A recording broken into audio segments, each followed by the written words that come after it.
It is with absolute pleasure that I'd like to introduce our next speaker, Dr. James Rudolph. He'll be talking about aging and social needs. Dr. Rudolph is a professor of medicine and health policy and practice at Brown University and directs the VA Center of Innovation in long-term services and supports. He's an active clinician who works with interdisciplinary teams to identify at-risk patients, modify the risk, and provide medical care with a focus on function. He developed clinically innovative methods and programs to improve recovery after hospitalization. Driven by his clinical work, his research uses the health system to develop and implement changes that improve the lives of older people or aging adults, all sub in. He has over 130 peer-reviewed scientific publications. Additionally, he was the founding president of the American Delirium Society, or ADS. He serves on the ADS board of directors and is planning the 2023 ADS conference in Providence, Rhode Island. We are looking forward to having him. Jim, we're looking forward to having you join us today from afar. But most importantly, one day we'll get you to Montana. All right, that's our goal. That's awesome. Thank you for the kind introduction. And I am so sorry that I am not there. And I'll explain a little bit more about that. I have a board exam tomorrow. And so once every 10 years, some body determines that I have to take a multiple choice test to prove who I am. So tomorrow is my day. All right. Well, welcome, Jim. And I'm going to go ahead and mute here, but I wanted to let you know that we're all excited to hear from you. Thank you. Great. Thank you. All right. Just to let everyone know, I have grants that are funded by the VA, the National Institute on Aging, and our local physicians organization. I should also mention I'm an unpaid board member and unpaid conference planning chair for the American Delirium Society. There will be bias towards the American Delirium Society, I guarantee it. What I'm looking for to do today is not to as much compare Montana and Rhode Island in terms of the social needs, but to really open your eyes to how empowered you as frontline clinicians are in addressing some of the social needs of the patients that you serve. And I'll tell you, the bottom line is I'm really interested in getting back to Montana, if not for 2023, maybe 2024. The reason is, and I don't know why there's so many running analogies, but I'm on a quest to run half marathons in 50 states, and Montana's still not clicked off. You can see I've got the dark blue are states I've run in, and I've got the Northeast covered, but I'm really struggling in the Midwest and Rocky Mountain regions. So, I've heard Montana's a fabulous running state. For those of you that don't know where Rhode Island is, we're sandwiched in between Massachusetts and Connecticut. We are the smallest state, and almost 15% of our area is actually ocean or bay. So it's a really interesting area. So our claims to fame are in the state capital. Providence is the capital of Rhode Island. In the state capital is the document or the declaration that King George gave to Roger Williams to establish Rhode Island. And remember, Roger Williams escaped the Puritans and established Rhode Island on the tenet of religious freedom. And so that document still exists and it's on display at our state capitol. The coolest thing, or one of the cooler things that we have in Rhode Island is water fire. And that's also my background behind me. Water fire is, are these cauldrons in the middle of the Providence River that they start bonfires, and there's about 90 of them. It sets the city sort of in this glow that really transcends. The great part is the community comes out of the woodwork just to stare at the fires, listen to music, watch some of the street performers, go out to dinner. You know, it's really been an amazing statement piece for Providence. It's been going on for over 20 years, really something not to be missed. If you do happen to come out, we have Newport, Rhode Island, is where all of the rich and famous of yesteryears hung out in their summer homes. So the Vanderbilts, the Carnegies, all have mansions that were built down in Newport, Rhode Island. Also in Newport is the International Tennis Hall of Fame, I don't know if any people are tennis buffs. One of the great parts about the International Tennis Hall of Fame is that they have grass courts that you can rent. So if you ever really wanted that Wimbledon experience and didn't want to fly all the way over to England, you can come to Newport, play on grass. I would argue that Rhode Island has the best running in the country. The Newport, particularly Newport, the Newport Half Marathon is probably one of the most scenic that I've run thus far. I'll let you know when I'm done with all 50 as to which is the most scenic, but right now Rhode Island is clearly topping the list. We have a small island off the coast of Rhode Island. It's Block Island, and Block Island is great because it's far less pretentious than Martha's Vineyard, which is far less pretentious than Nantucket. Martha's Vineyard's been in the news a lot. If you think that was a stuffy place, go to Nantucket. It's even stuffier. So Block Island is far less stuffy than either of them. And then down on our south coast, we have amazing seafood because we are right on the ocean, and there's a large farming industry or fishing industry that goes out of there. And then we have these amazing beaches, and you know, there's always a debate: East Coast beaches versus West Coast beaches. They're not warm, but they are sandy, and the waves are tons of fun to play in. And usually we don't get sharks on our beaches. So a little bit about Rhode Island. Guess what? Rhode Island and Montana actually share a lot in common. Our populations are nearly identical. Our median age is about the same. We're both well employed. And according to US News and World Report, we're right next to each other in states. That's great. You know, we're just so similar, except we're 121 times smaller than you. So we pack it in Rhode Island. You know, our area is a fraction of what yours are. People don't realize just how small Rhode Island is. Pretty much you can go corner, if you're trying to get to Providence, you can get there in 30 minutes from anywhere in the state. Rhode Islanders will complain about that 30-minute drive, that it's so far, but everything is really compact and really accessible in the state of Rhode Island. I think it's a little different in Montana, I'm guessing. So we're here to talk about social needs. And one of the things we always hear about are social determinants of health, or at least it's been very, very hot in the news as these are environmental factors, large scale things that impact on health. Access to medical care. That means the entire medical care community is a social determinant of health. Income, that's a social determinant of health. The air we breathe, how we get from place A to point A to point B, those are all ginormous social determinants of health. And I want to emphasize this.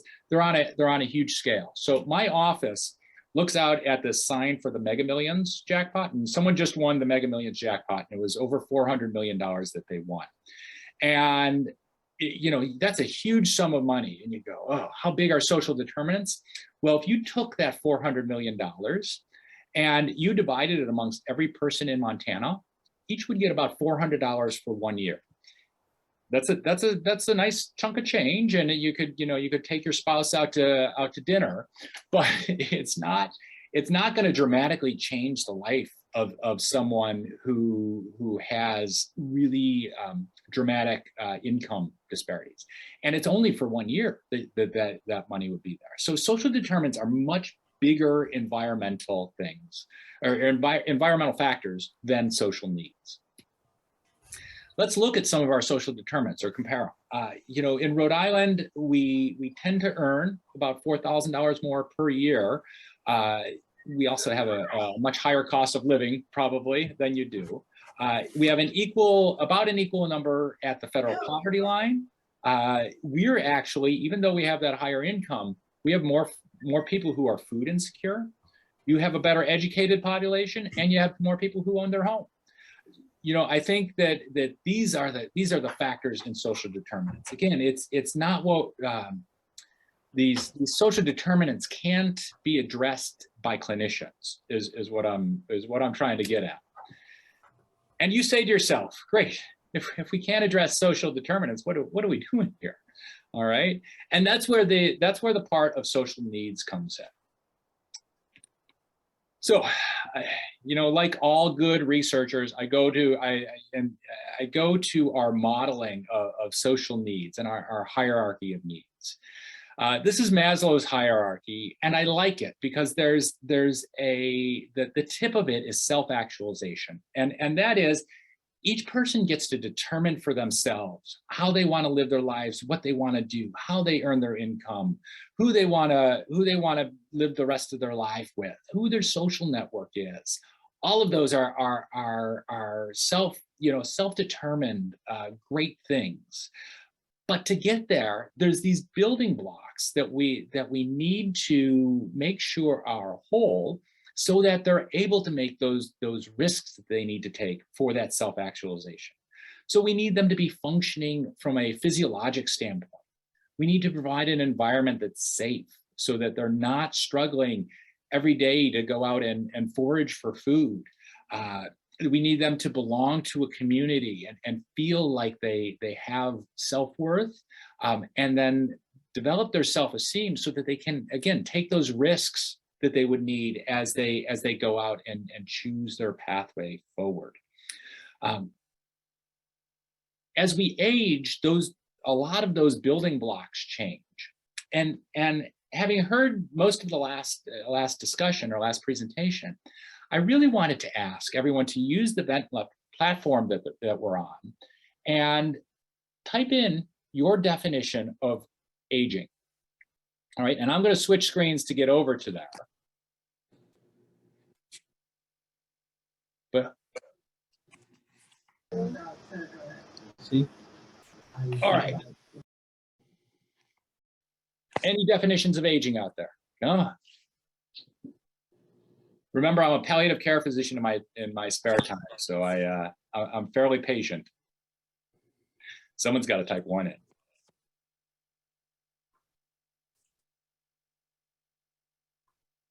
All right. Does anyone have a clue? Dr. Rudolph? Yep. Did we fail on the Ventla? Go ahead, Anne. Yes, it seems we failed on the Ventla. So no worries. I'll adapt. comment? I got a definition. Okay, we got a definition from the room. Great. Thank you. That's from my friend Nancy. Go ahead, Nancy, or go ahead. Found, but it says being able to enjoy life while remaining healthy. All right. All right. Anyone else want to join? He should be getting some answers.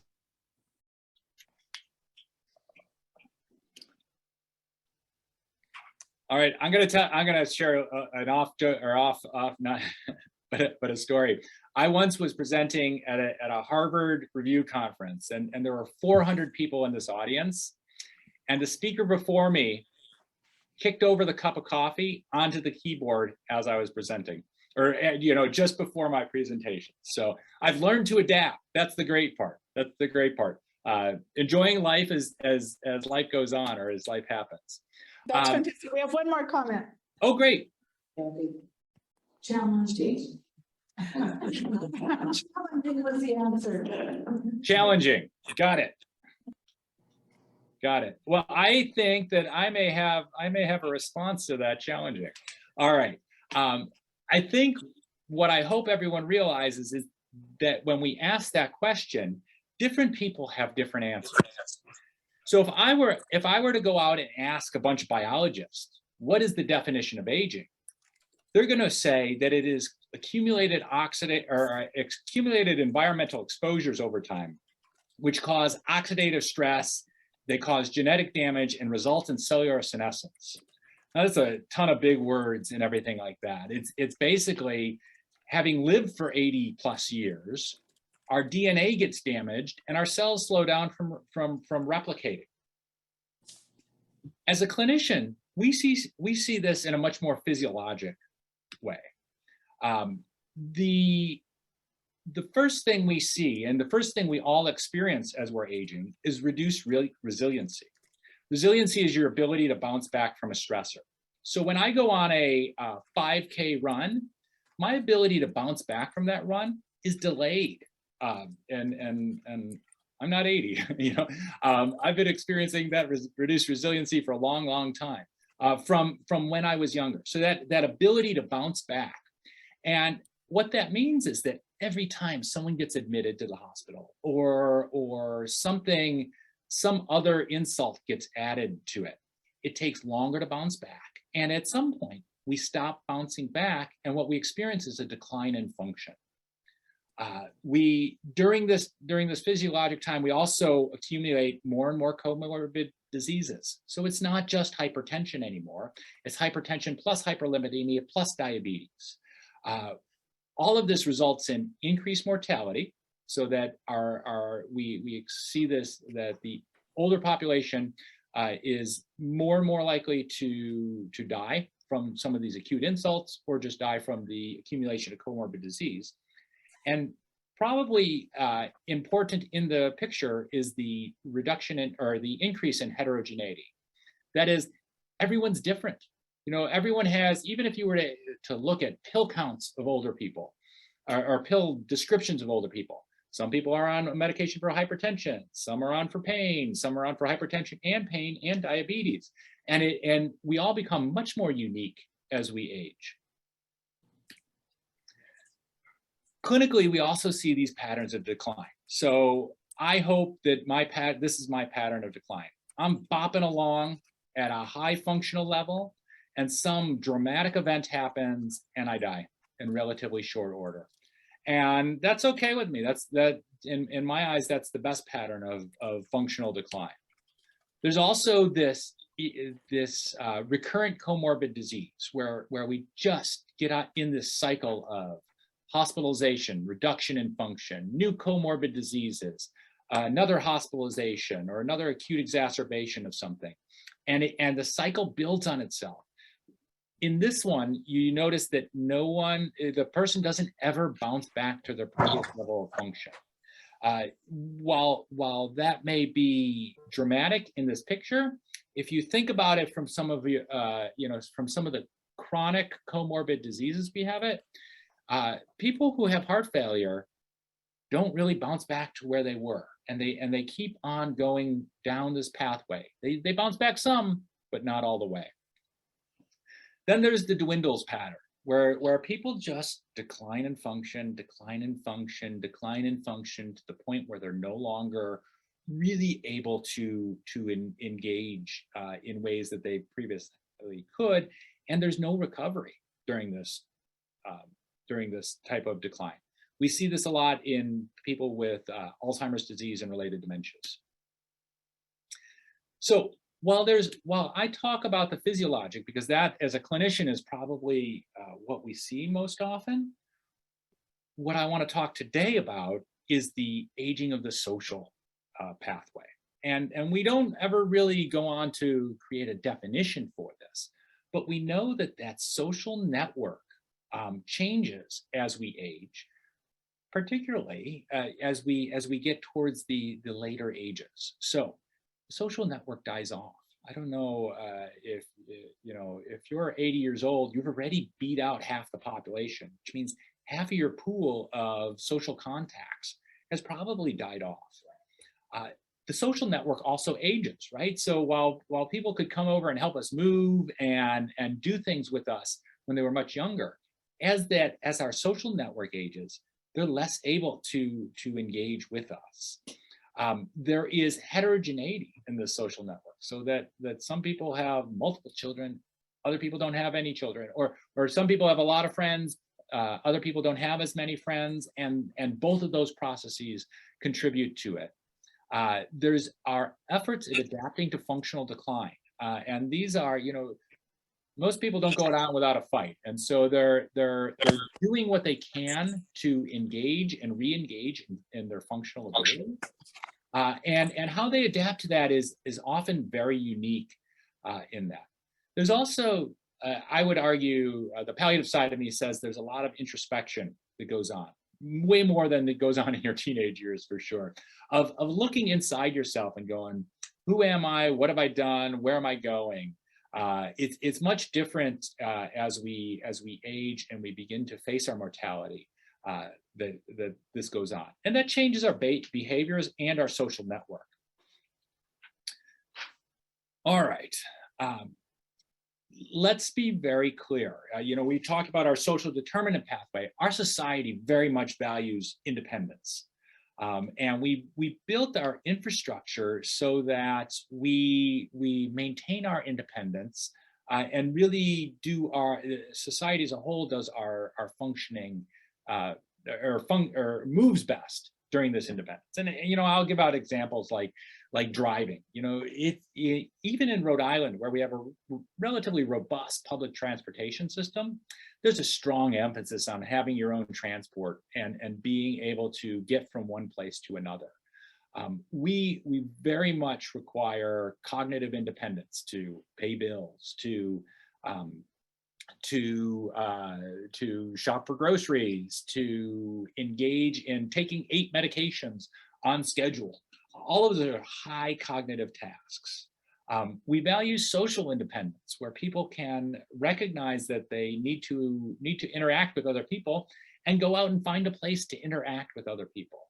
And clearly, having resources really allows people to maintain independence for longer because they can either hire in the help they need or travel to where they can get that help. All right. Going back to our Maslow's hierarchy, there's a couple other things that I want everyone to at least think about. So the internal needs, and I want to think about this in the context of aging, the internal needs of self-actualization and esteem, those need the other steps to really be fully recognized. As we age, the physiology begins to become challenged. Our efforts get much more focused on that belongingness and love and that safety, security, and protection. And when a person can't provide those on their own, they really need external resources to be able to do that. That's where caregivers come in. So in the US, there are about 43.5 million caregivers. That's about 15% of the US population is a caregiver at any point in time. A third of those are caregivers for someone with dementia. And you'll notice here that the number of caregivers for people with dementia is about double the number of people with dementia. It's an exhausting task, this caregiving. In general, about 75% of caregivers are female. That shifts though, as people age, the ratio becomes about 50-50 in terms of caregivers. In other specialized populations, like the LGBTQ population, actually males are more often caregivers in the LGBTQ community. If you were to add up the hourly cost, it's about $500 billion a year in uncompensated caregiving costs. So we are really dependent as the people we care for age, we're really dependent on these caregivers. I mentioned that caregiving was hard, and caregivers really faced internal, so to themselves, risks of caregiving. They report their health is worse. There's increased anxiety and depression, use of psychoactive medications, immune dysfunction, and they're more likely to die. That's a pretty daunting list when you think about it. There are groups of people with extra caregiving challenges. So if you think of your 80-year-old who is in rural Montana, that's a hard person to engage with caregiving, right? If their spouse is there, awesome. If their spouse isn't there and their children aren't nearby, it becomes dramatically harder to deliver care for that population. The LGBTQ community as well, not always accepted, often shunned, less likely to partner, less likely to have children. They face different caregiving challenges than your traditional married couple might face. People who have gone through divorce or are not living with someone, most caregivers are spouses. And so without developing that social structure throughout your life, it becomes much more likely that they're going to have caregiving needs. Now, let's talk about some of the other challenges. People with mental health disease, including alcohol and drug use, are less likely to be partnered. They've also have a history, I won't say in general, but it's much harder to live with them. And so even when they do have surrounding families, surrounding children, they're less likely to be engaged because a lot of those bridges have been burned by the disease over the years. And so they find themselves with less people willing to step into that unpaid caregiver role that's so important to keeping them independent and functioning. Other groups who may be there, prisoners, people who go to prison have done a crime, and that often alienates other members of society as well as sometimes family from them. And as they get out of prison or remain in prison, the aging process, the caregiving process is dramatically challenged for them. Both medically and physically challenged people have extra caregiving challenges. We talk about the Beers criteria, or the last talk included the Beers criteria list, and it always brings a smile to my face of how many medications are on that Beers criteria list. What we don't always realize is the task, or the ability and the complexity of managing that list of 8 or 10 medications. And even if we recognize that task, we forget about the task of, say, delivering insulin or administering eye drops. Those become very, very challenging for a lot of people with multiple medical diseases or who are physically challenged and might not be able to do that. They need that caregiver response around them. There's also the challenge that some of those groups who need extra help caregiving are also at risk for abuse. And it is that social isolation where there doesn't really seem to be consequences for the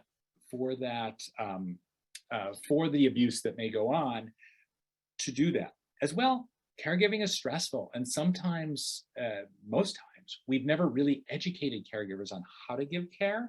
And so the wear down combined with a quick response can lead to physical and emotional and verbal abuse sometimes.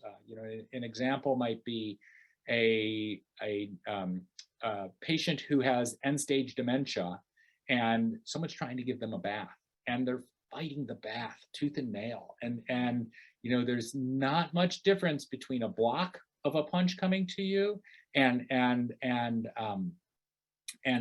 sort of getting the patient to sit down in the bath. It really it is very challenging to deliver care, or deliver care, and those patients who are isolated are vulnerable to potential abuses, and it often walks a very tight line between we need the caregivers, we have an isolated person, we need the caregivers. Did I mention that? And then the abuse that they can be taken advantage of. Certainly, we all can agree that there are egregious cases of abuse, but I suspect there's a lot more abuse that's going on that is just in reaction to caregiving, not excusing the abuse, but is in relation to that caregiving role. We can help prevent some of that abuse through engagement in activities, caregiver education, a really necessary part of all of this. Teaching caregivers to manage their own stress, encouraging our screening, home and community-based services as well. And both Rhode Island and Montana have robust adult protective services. All right, we're clinicians, right? And so we're out in the world seeing people. Recognize that when it comes to social needs, the demand always outweighs the supply.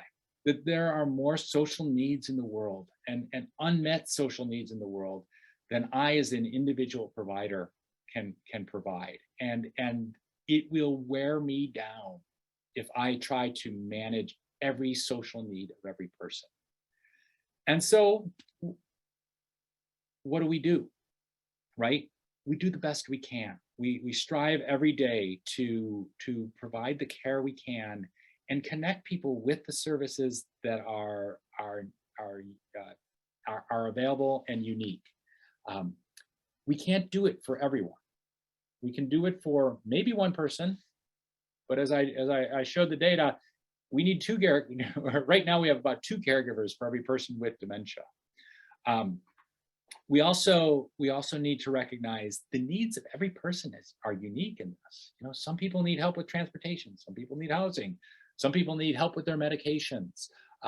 It's very dynamic from that standpoint, as well as the change in time. The needs of a person who is medically stable are much different than the needs of a person who has just come out of the hospital.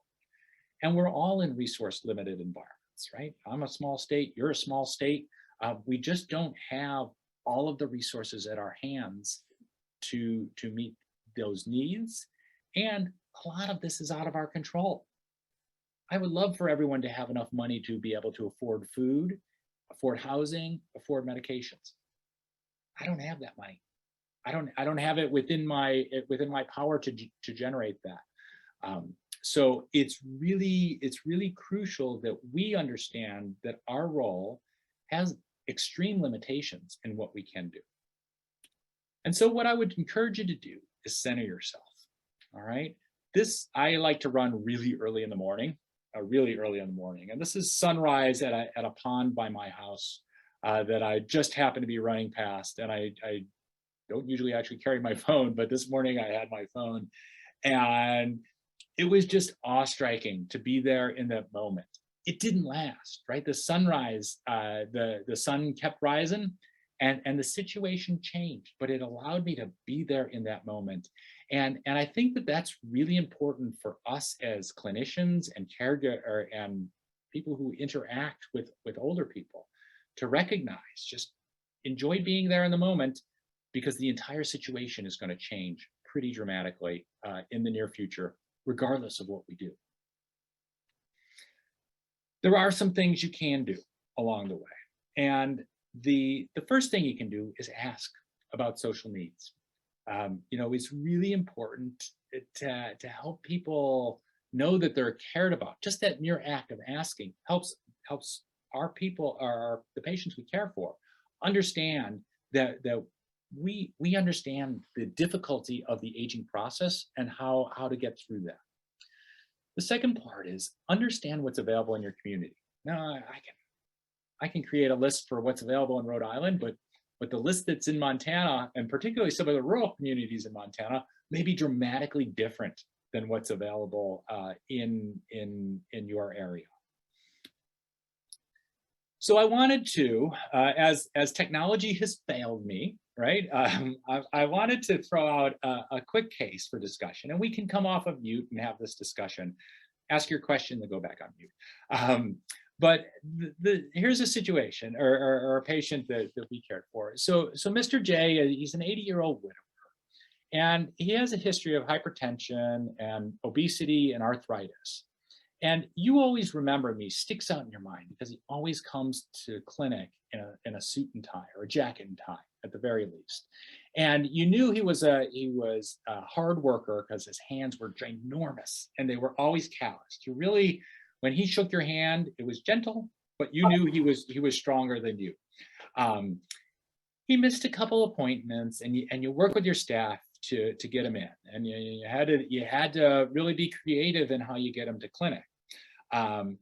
And you got him there, and he drove into clinic. But as he comes in, it's not the same person that you knew from before. He's got a strong body odor. He's wearing pajamas. He's completely unshaven. And you notice when you go to shake his hand that his grip is weak and his hands are no longer as calloused as they were.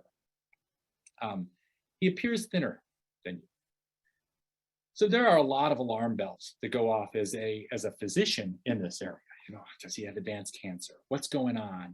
I have to figure out more what's going on medically before I make decisions.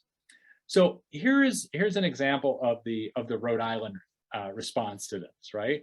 I would invoke the full medical response. And remember, I have an academic health system down the street from me. So I get a comprehensive geriatric evaluation on him. I can have his cancer screens, and if I pull some strings, can probably have those done in a couple of weeks.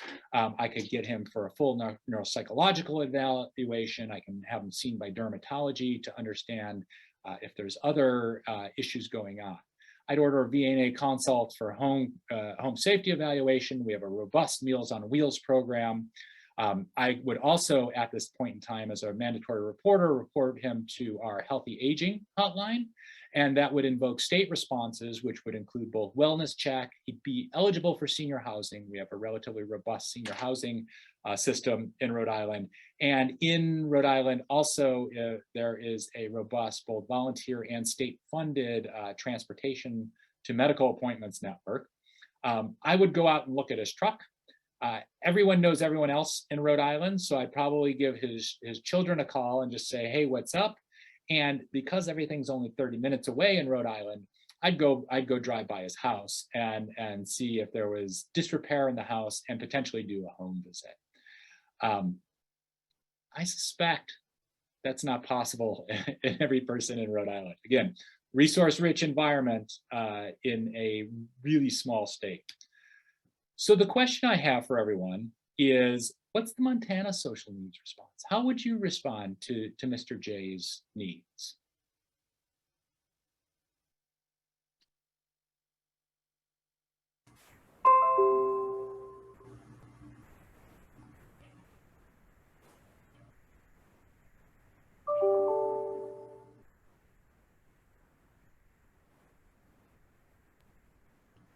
We'll see if anybody responds, Jim. This is Sue. Are there any comments in the room? Anything people want to share? Yeah, I think we have one. What is the Montana social response? We're in a geriatric crisis. Having the state has closed 8 nursing homes in the last year. So I feel like I'm in a resource-rich community being in Missoula. I know that a lot of my patients, I'm a social worker in a primary care practice. A lot of our patients do live rurally. First thing I do is see who I have as an authorized contact in the chart and get permission to have either a telephone conference or an in-person family meeting with the patient and the family in 4 hours. And a lot of times what I mean, we don't have answers to, but there is generally some relief by just having those issues acknowledged. Great, and I think you're right on. Get a secondary source of information as to what's been going on, and yeah. So I think that's awesome. Others? We have another one here. I'm a retired pharmacist that has 10 children, and I am also a member of 2 large families. So I have a couple of personal examples, but I guess the first one that comes to me is a couple of years ago, I was coming up to a stop sign in Clinton, Montana, which is 16 miles outside of Missoula. And the person in front of me was not moving. And finally, I got out of my vehicle to go see what was happening because I could not see the person being behind them. And I did not know the person, but she needed to go to the post office to pick up a package. And she was trying to dial in the number of the box with her stick, you know, and so it was moving like from drive to neutral to low and trying to dial the number. And I was overwhelmed. I did not know the person. I did not know what I was gonna do. And luckily, a young couple came up behind me. They knew her and they were gonna take her to family. But that was just one example of where I felt like I couldn't do anything. I didn't know what I was gonna do next. And I can't tell you what I would have done if they wouldn't come. Well, and I'll say thank you for stopping. I don't know. I think in Rhode Island they probably would have just honked until the person eventually found the right gear and stepped on the pedal. But you know, I think that these are scary situations clinically, and we see these a lot. I think what you're also describing is a strong community network. The people behind you knew who this person was. That's the beauty of a small state, right? And so it's really great to be in that environment. The other thing that triggered me is you're part of 2 large families. So congratulations on the huge social network. You know, I had a 3rd child just so I hope that the odds will favor one of them will want to take care of me in my age. So there's a question online. Sue? Yes, I'm Sue from Billings, and I think we also are, for Montana, resource rich as far as having RN or social work care managers in the doctor's office, in the primary offices. And so many of the times they can call and check out community resources, do placements from that, you know, from right where they're at. You know, and we're within a city, and so we have good resources. But the best thing, you know, is that you can order some home health and have that home eval, because that is a picture's worth 1,000 words. And then they can visit with the family and know how that functions. But it is really important to know what your community resources are, as well as what the person's benefits are, because now so much, I don't know in Rhode Island, but now so much we have this Medicare Advantage taking the place of the traditional Medicare, and that is becoming not in favor of the patient. Yes. Yeah. Our Medicare Advantage plans have signups on a 2nd floor building without an elevator as a way to get into the program, right? So that there's a stress test built in. Yeah, not a big fan of Medicare Advantage, but thank you for the comments, Sue. And I think it highlights the dynamic shifting nature of this. Even in a stable place like Rhode Island, the market's shifting, and we as healthcare providers really need to do our best to understand that market. You know, the other part about this that actually you mentioned, Sue, and I really highlighted is that social workers, nurses, this doesn't need to be at the level of a physician. I think in our clinics, the most sought after person is not me, it's the social worker, because that's really the person who makes all the connections and really gets the things done. You know, cancer screening is not on everyone's high list, but getting a little additional help in the home or being connected to a food source, those make a big difference in someone's life. Any other comments? All right, we'll finish up, and then I'll take questions if there are any. I've highlighted today, you know, there's differences between Montana and Rhode Island, right? I got salt water, you have fresh water. You have mountains. Our biggest ski hill has a vertical of 300 feet. So there's a lot of differences, but there's also a lot of similarities. We both need to know our local environment. We both recognize that social needs really drive it. We both recognize the importance of caregiving. in both environments, right? It's really critical. The other part I want to talk about is that both of our worlds are aging. This is the entire world is aging, but both the populations of Montana and Rhode Island are aging rapidly. This is a highlight of continents of the world and the percentage of their population over age 60. It's a United Nations report. You know, Northern America is up in the dotted green up here, and we're really high in the world's older populations. Some of the developing countries in Asia, in Latin America, they're going to age really rapidly too. But there aren't more people going into aging in terms of physicians, for sure. I've looked at the nursing numbers. You know, the geriatric nurse practitioners took away their boards, so there's not a lot of people who are certified in aging. Remember that we need to take care of not only the patients we serve, but we need to take care of each other in this process. I only work in teams, and I particularly prefer to work in aging because I get to work in teams. I benefit from pharmacists, from nurses, from social workers. They do as much, if not more than me in caring for our patients. And it's going to get much more challenging for all of us as the population in our communities ages.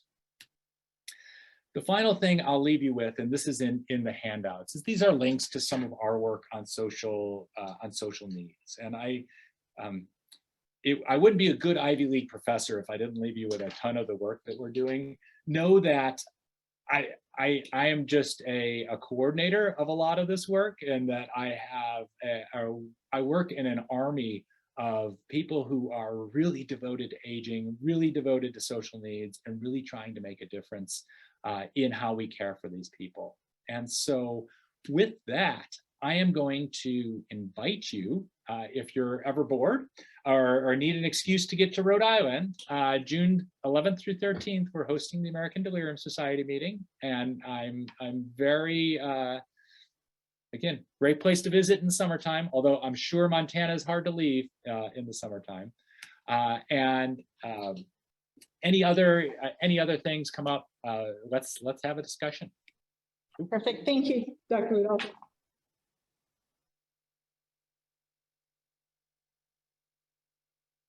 I hope everyone sees the note under thank you with invite me back. So the subtle you are, Yes.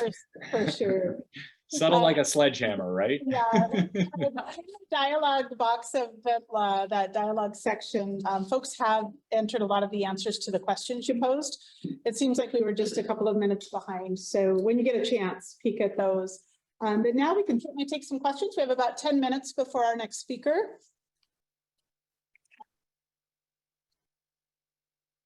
All right, here we go. Thank you so much for that presentation. I have a question, and it may be kind of a can of worms, but I noticed that you teach health policy. And it seems to me, I'm on the other side. I am a resource. I own a facility home. We focus on dementia. So I do have social workers calling all the time. I have a wait list a mile long. And we had 2 homes. We now have 1 home because we couldn't staff. But I guess what my question is, do you see a change from a policy standpoint that is going to help open up, I guess I don't know how to state it, the ease of care? I feel like there's so many policies on privacy, on safety for older adults, I completely agree with, but so many certifications, license fees that are too inhibitive to caregivers. Yep. And so I'm going to restate, and you can correct me if I'm hearing right. But as an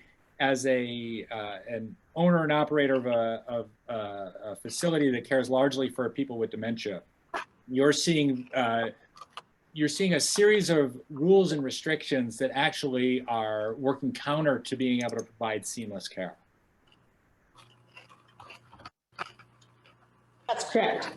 Okay, thanks. You want the bad news? I don't see that changing, unfortunately. The way Congress works is not to take away regulations. It's only to add more regulations. I do foresee a couple things happening. Nursing homes have borne the brunt of COVID, both facilities, but more important, frontline workers, and most important, patients who lived in nursing facilities have borne the brunt of the disease. And as we come out of the pandemic, and particularly as funding for COVID declines, nursing homes are going to be in real trouble. Right now they're starved for staff. In Rhode Island, they're starved for staff. I imagine that in Montana, they're experiencing a similar. And salaries and inflation have risen in the interim too. So it's going to be a really tough road for nursing facilities in the coming future. And that's where I would see policies changing. I don't know how they're going to change. That's the problem, is that without strong guidance from people in the know, Congress doesn't act always rationally, or they want a simple solution to a very complex problem. Very good. Other questions from Missoula? Here we've got another one. Or comment. So again, I'm a retired pharmacist with a large family, and I'm just wondering what's being done working from the other end, changing our culture. And you didn't mention anything about the Asian or the Mexican cultures who tend to live with generations together in the same household. And so I was just thinking, what's being done to try to change our culture, like say with young people, before they even have families, and help at the other end of the spectrum. Yeah, thank you for the question. And I'm probably not the expert on that. I think the AARP and the CDC have done tremendous work on caregiving. So there are unique aspects to caregiving, and they have the data to be able to subpopulate and understand that. There's a couple trends though that I think we need to be cognizant of. The first is people are having less children, and that changes things. In families like yours where there's 12 children, a couple are probably going to step up. When there's only one, it's not as guaranteed that the odds are that person is going to step up. I can make some opportunities to challenge the audience, and they're right in line with the Montana Geriatric Education Center. The first is mentor, supervise, teach every student you can who comes through. I've actually done research on what makes people go into geriatrics. And it's positive role models early in their education really transform people's mindset and their thinking about what to do. I'm in geriatrics.